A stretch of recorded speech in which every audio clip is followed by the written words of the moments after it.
તો મિત્રો આ છે જૂનાગઢનો ડોન એટલે કે કુખ્યાત ગેંગસ્ટર જેણે મારામારી હત્યા અને પોલીસ ઉપર ફાયરિંગ, પોલીસ જોઈને પકડવા જાય તો પોલીસ ઉપર પણ હુમલો, પોલીસ ઉપર પણ ફાયરિંગ કરતો, મારામારી હત્યા, લૂંટફાટ, ધાડ અને જેલમાંથી પેરોલ ઉપર છૂટીને ખૂન કરવું, આવા બધા ગંભીર ગુનાઓ 24થી વધારે કેસ એની ઉપર છે.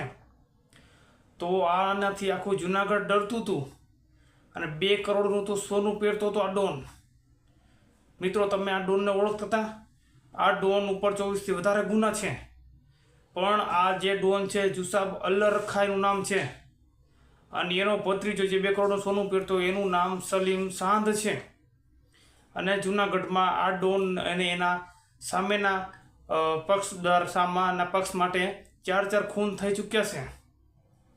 તો મિત્રો, આ સલીમ સાંધ જે 2 કરોડનું સોનું પહેરતો અને લક્ઝરિયસ લાઈફ જીવતો, બંદૂકો રાખતો, મોંઘી મોંઘી ગાડીઓ રાખતો, એનું એક 12 વર્ષના છોકરા જે 11 ગોળી મારી, 10 થી 11 ગોળી મારી અને હત્યા કરી નાખી છે. તો એ 12 વર્ષનો છોકરો હતો ત્યારે એના પિતાનું હત્યા કરી નાખી તે સલીમ સાંધે.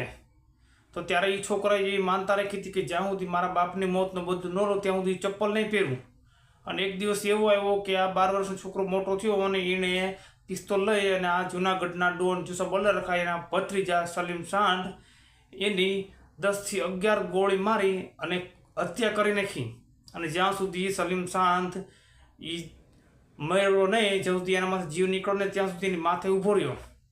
તો મિત્રો, આ ઈ ડોન છે જુસાબ અલ્લરખા, જેને 4 PSI છોકરી PSI થી એના જુસાબ અલ્લરખાને પકડ્યો હતો. અને આ સલીમ સાંધ એનો ભત્રીજો છે. જૂનાગઢના બહુ મોટા ડોન હતા, આખા જૂનાગઢને ડરાવતા હતા. પણ એક છોકરાએ એના પિતાનો બદલો લેવા માટે આનું ખૂન કરી નાખ્યું. તમે કમેન્ટ કરજો, આને ઓળખતા કે નહોતા ઓળખતા?